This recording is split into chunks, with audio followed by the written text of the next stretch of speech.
สะตอแดนตายเจ้าโหลืมมากะทินได้กินสะตอฟักใหญ่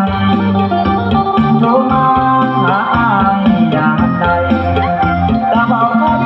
ปักตายย้อยย้อย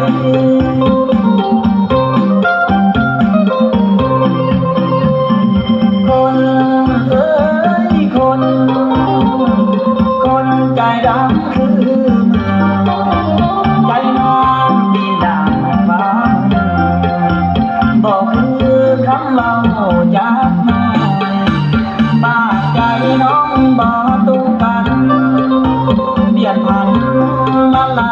ยลอยโทรมาบอกอายคอย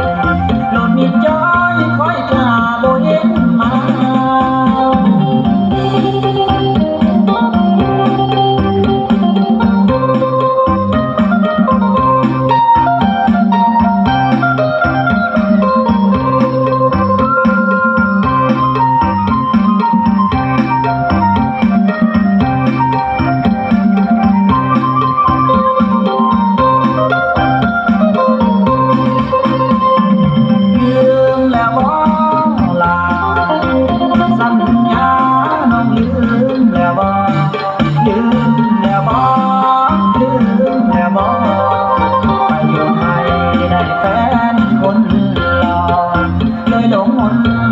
สะตอแดนตา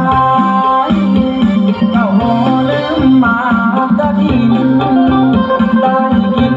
สะตอฟักใหญ่โทรมาหาอายอย่างใดตาเบาไทยปักตายย้อยย้อย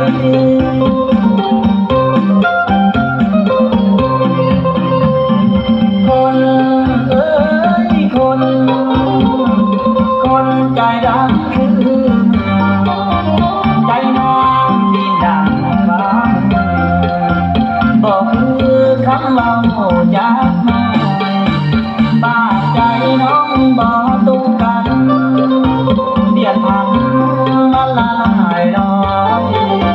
โทรมาบอกอายคอยโลดมีจอยคอยกล้าบ่เห็นมา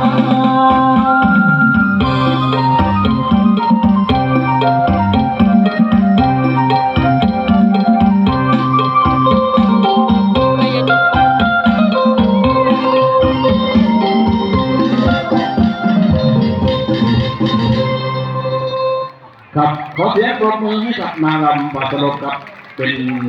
กำลังใจน้องให้กับน้องนางรำครับ